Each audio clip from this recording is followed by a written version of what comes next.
My favourite console is the PS1, and many of my favourite games are from Japan.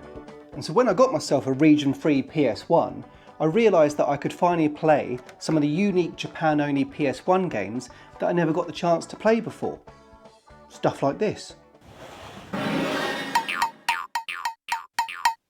This is Sangar Ijiri, and in it you play this pointy-headed chap whose mum is a decapitated giraffe.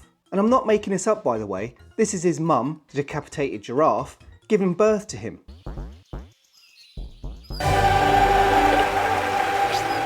I actually thought this game was a platformer, and so I spent 10 minutes just jumping about, swimming, and unable to understand why I couldn't get to any of the other areas. But what it turns out you're actually supposed to do is learn lessons by talking to the different characters scattered around. Talk to them and choose the right combination of words, and you can unlock new characters and things to learn. I do my best with my random approach, and I unlock this dolphin, who I'm guessing is teaching me about fish that swim upside down. And here's me thinking that fish that float upside down were usually dead. Come on, Timmy, wake up, Timmy! We're going to the zoo, Timmy! Some of the little scenes that you get are just utterly bizarre. For example, can you tell me what the heck is going on here?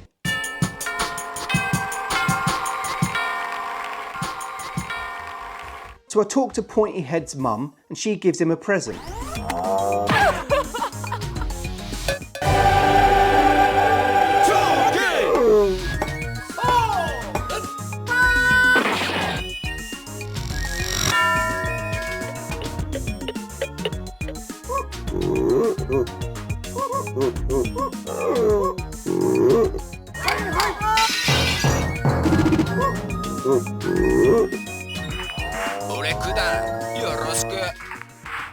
So it turns out I can use this man-cow thing as a means of transport. Thanks, Mum. I don't know what I'm supposed to be learning. Is this supposed to be for kids? I can't see an age rating, but I can see partial nudity on the back cover. At one point, I was talking to a foot. Oh, hi, bro! And after this little video, I was able to unlock a turd. So of course I go and speak to the turd, and I couldn't have imagined I'd have seen something like this. 3, 2, 1, fire! You could have flushed. These are just some examples of the types of videos and characters you unlock. Yes, it's utterly bizarre, but it's also incredibly unique. You only get a certain number of chances to make a good combination of words, so if you're not careful, you won't unlock other characters or end up seeing stuff like this. I don't even know if that's allowed on YouTube. Okay, I've had enough learning now. Time to move on to something different. Welcome to Buttle Athletes, Dai Undu K GTO, an animated series in Japan that like to show off butts. Apparently there was a big war in the past with aliens, and they settled things through an obstacle course competition, which the humans won, of course. Now there's peace and butts. So now they continue to compete in these obstacle race events to become a cosmic beauty. I'm beautiful, Mum. So yeah, the game is basically racing through an obstacle course, and it took me a while to get used to it as I absolutely sucked, as you can see. You press forward to go faster, but you have limited stamina, so you can't just keep it pressed down. You press X to slide and circle to jump as you navigate the various obstacles.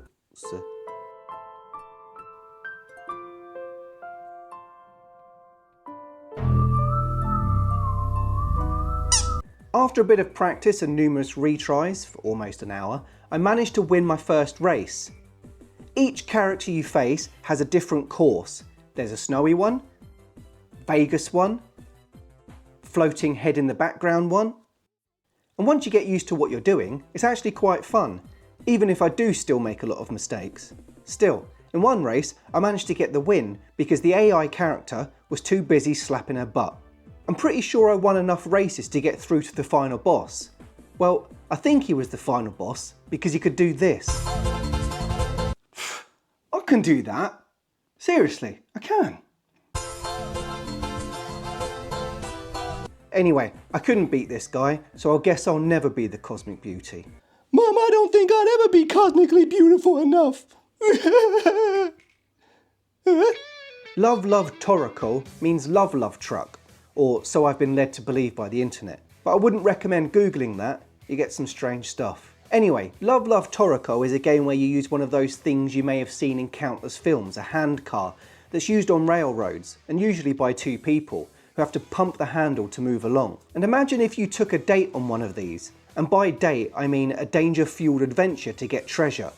And that's basically the synopsis of the game. You get to choose which Lothario you'd like to play as, and each of them have a background which tells you something about their character.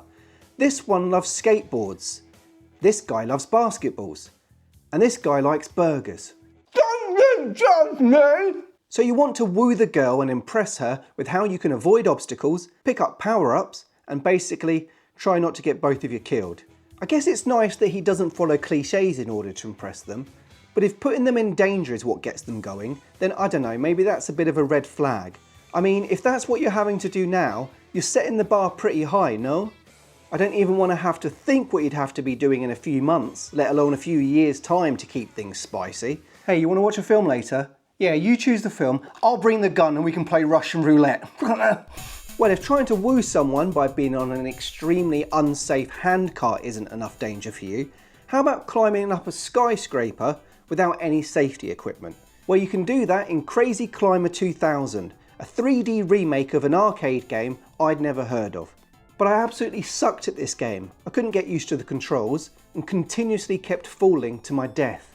And if it's not bad enough that I'm falling to my death because of the controls, I'm also falling to my death because of windows shutting on my hands and these gits throwing plant pots at my head. Oh, and then there's the massive birds of prey pooping on me. And even if I can make it past all of those, I have to contend with King Kong of all people. Oh yeah, King Kong, you want to knock me down as well, do you? Okay then, thanks. No matter how hard I tried with this game, I just couldn't get to grips with it. See, I can do jokes, I just choose not to.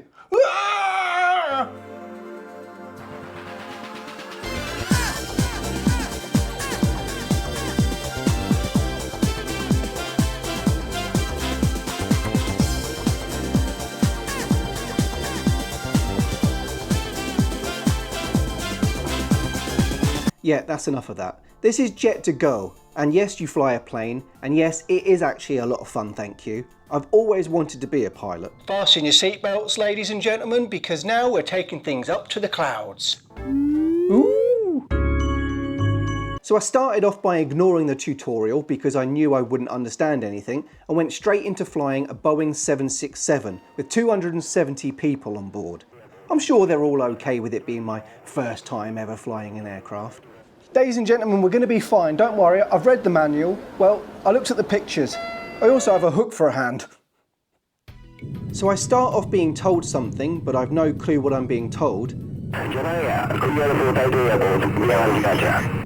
皆様、大変お待たせいたしました。シートベルトをもう一度お確かめください。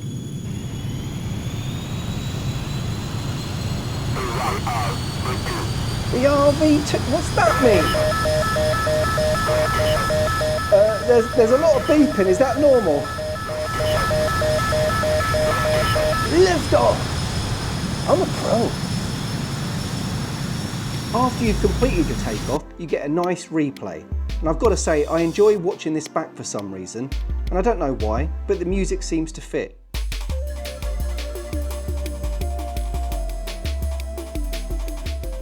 Next up is landing. After my expertise in takeoff, I can't see this going wrong. I can understand approach check, so that's all good.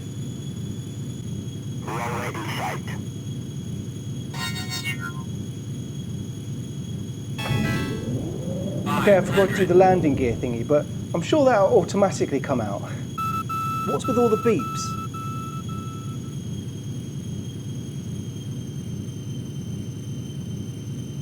Okay, I'm making my way down, gotta be careful. What does reduced speed mean? How do you slow down falling? So I landed seemingly okay. I must have done something right, as it told me I scored a touchdown. Yeah! You get a nice replay of your landing, and to me it looks like I did a pretty damn good job. Maybe if YouTube doesn't work out, I'll become an airline pilot. I'll just ignore the beeps and fly in countries where I don't speak the language. You even get a nice replay of your landing path, and you can see mine was pretty much perfect. Failure? What? That wasn't failure. This is failure. Okay, I've pretty much perfected being a pilot. Now it's time to relax and play something, I don't know, like golf, but not golf. Is that a frog?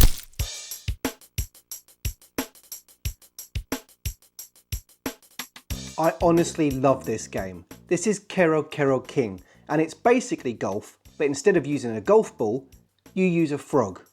But don't worry, you don't use a golf club. No, instead you use a mallet. So basically, the frog goes on a catapult and you bash one side of the catapult to launch the frog toward the hole. Of course, there are plenty of obstacles and hazards in the way, just like in golf, but this is called Frolf. One of the things that I love about this is if you look inside and you look at the cast of characters, you got this guy. Look at him. What's going on with him? The start of the game has me confused, as it starts with you on a spaceship with a robot pilot, until whom I can only assume is Evil Kermit, who maybe sees this kid as a threat to his Frolf championship, because he literally tries to blow him up. They must take their Frolf pretty seriously. So anyway, after crash landing and somehow surviving this explosion, the first thing we'd want to do is enter a Frolf competition. In here you talk to a one-eyed pineapple, like we all do. I heard the weather in Spain is lovely this time of year. Shut up. So yeah, speak to the pineapple and choose your opponent.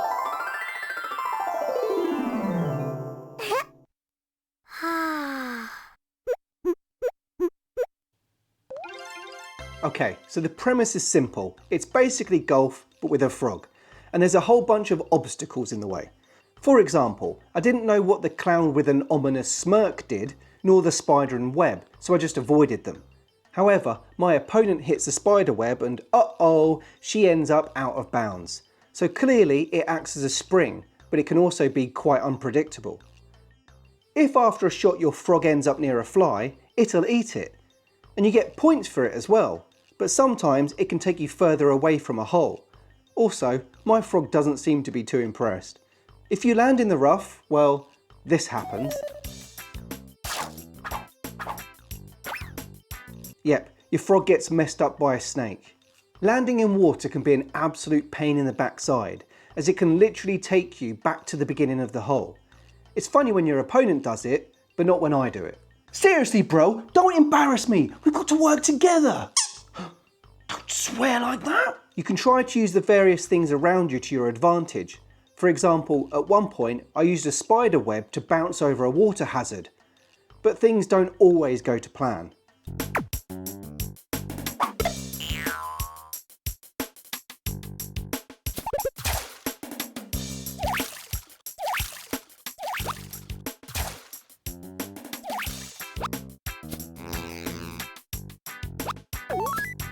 That's okay, I'll get it this time.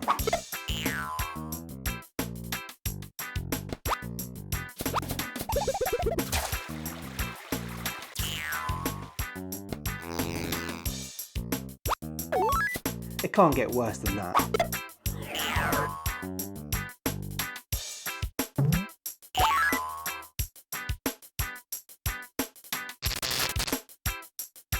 I'll be honest, it's a bit overcooked, but it still tastes good. With all the obstacles, things can get a bit crazy sometimes, and that makes this a lot of fun.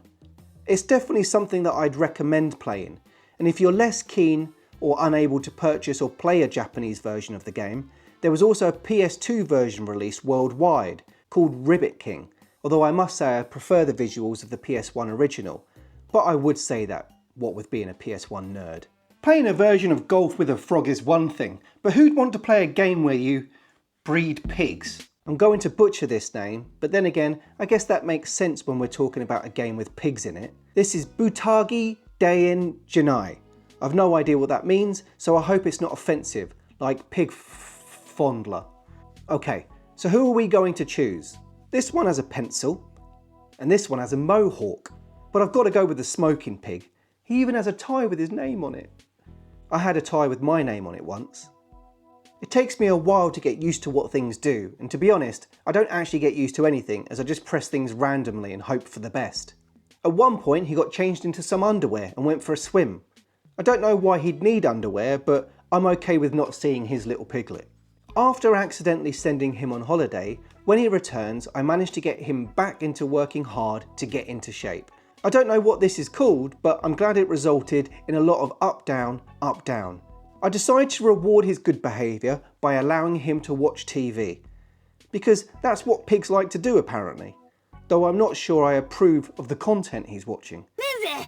名付けてちょっと太めだけど抜け出しちゃうぞ大作戦なんてな What are you watching, Max? Well, I'm not sure that's appropriate for you, but then again, you are a smoking pig, so you be you, Max. You be you. Eventually I find a way to go to the snack man. There's a pig doing this, and the vendor looks like Soviet Santa. Also, what's with this poster? I don't know if she's peeing on the beach or if she's holding her stomach in pain. So I just buy some stuff and get out of there.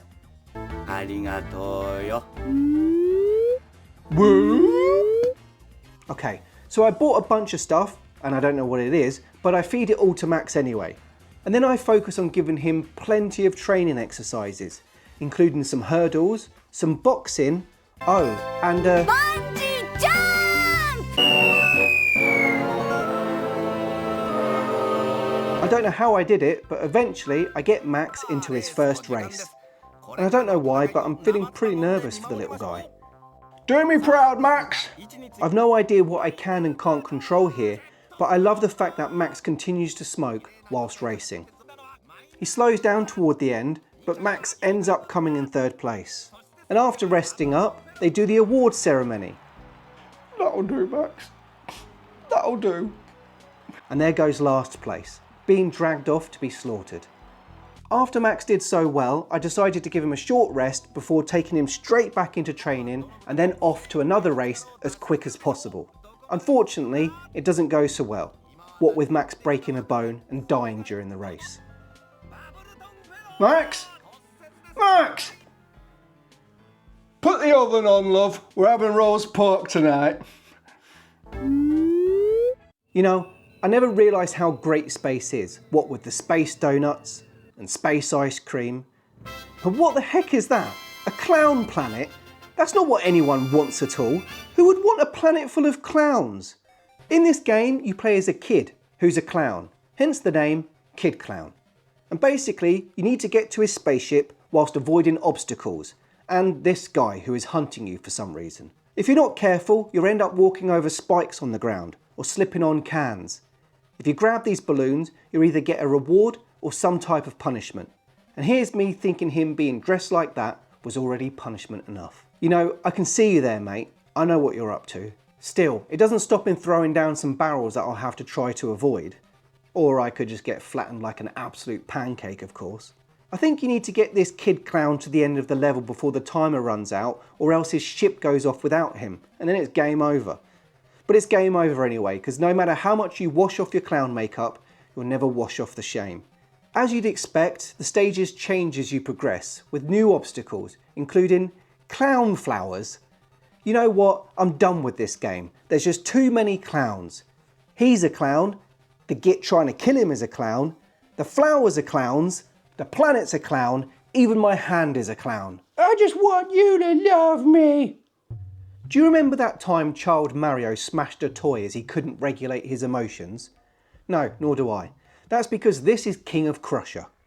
You play as a guy known as Salaryman, and his wife has just given birth to a baby, but I'm not convinced he's best pleased. So yeah, this evil spacefly bites Salaryman or something, unlocking his hidden rage, meaning he's now free to smash up his apartment in front of his terrified wife and child. You can even smash up the baby's crib. The controls are a little, let's say, awkward, but going around just smashing stuff up is kind of cathartic, to be honest. Headbutting, punching and kicking stuff. Yeah, take that, furniture. After smashing up your home, you're back at work and your boss calls you out for being late, and then he calls you a slob. So after telling you to get out, evil Demonfly encourages you to give in to your rage, and so you start headbutting the office in front of your boss. Maybe his boss was onto something though, as I'm not sure how normal it is to go to work barefoot. So after everything that's happened, you literally turn into a beast and continue your destructive streak. No point in going back to normality now. For the next couple of levels or so, you can go around smashing up buildings, cars, and even supermarkets. Well, they do say that every little helps. See, I can do jokes. I just choose not to. First time. At first, people run away from you, but soon enough, the police will come and start shooting. Whilst you can't directly attack them, you can take out your frustration on police cars. And then when the army comes after you, you can kick their tanks in as well, all whilst destroying a gas station. And if that's not enough, you eventually get struck by lightning and become a Godzilla type thing, smashing up helicopters, power lines, and just being a very naughty kaiju indeed. I won't tell you what else happens just in case you'd like to play it yourself, but there's actually a nice message about the cycle of violence, although some people might argue that the cycle of violence started because of the controls. Stupid door! Welcome House stars Keaton, who's gone to visit his uncle in Miami. And things are not going well for Keaton, going by the state of his car. After entering the house, Keaton is trapped inside. There's no sign of his uncle, and it soon becomes apparent he's got to navigate his way around all the hilarious traps his rich uncle has set out for his own amusement in an elaborate April Fool. I spent a lot of time fighting the controls, which are far from welcoming, and it's a case of just clicking on pretty much everything in order to work out what to do. What about trying to open a window? Let's try another one. Just pain again. What about this one? Let's see what's up the stairs.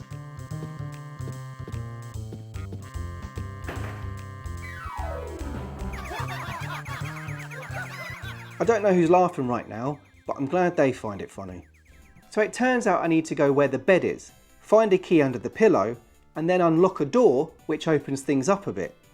After finding a key under the table by doing my normal strategy of just pressing everything everywhere, eventually I uncover a fridge with a secret area.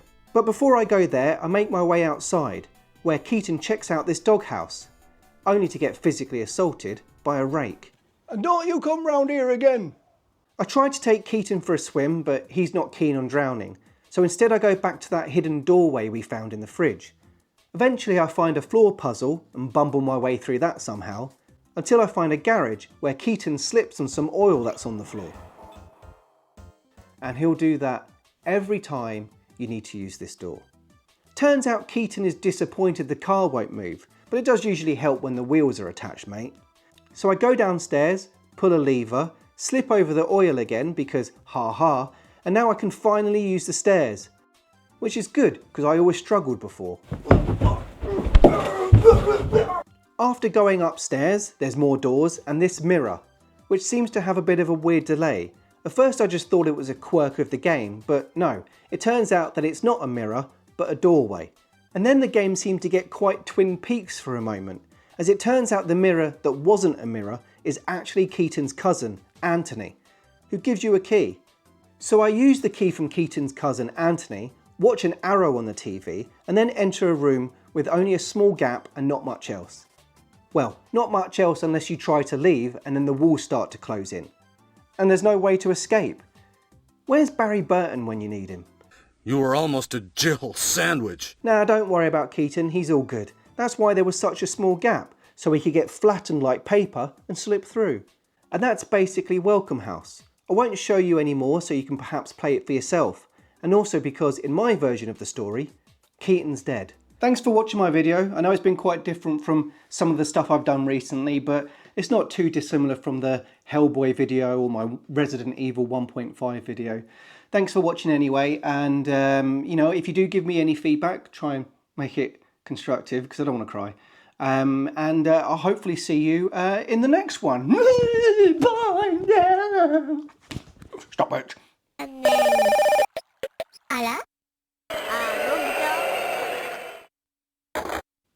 Bum. Seriously, bro, don't you embarrass me. We've got to work together.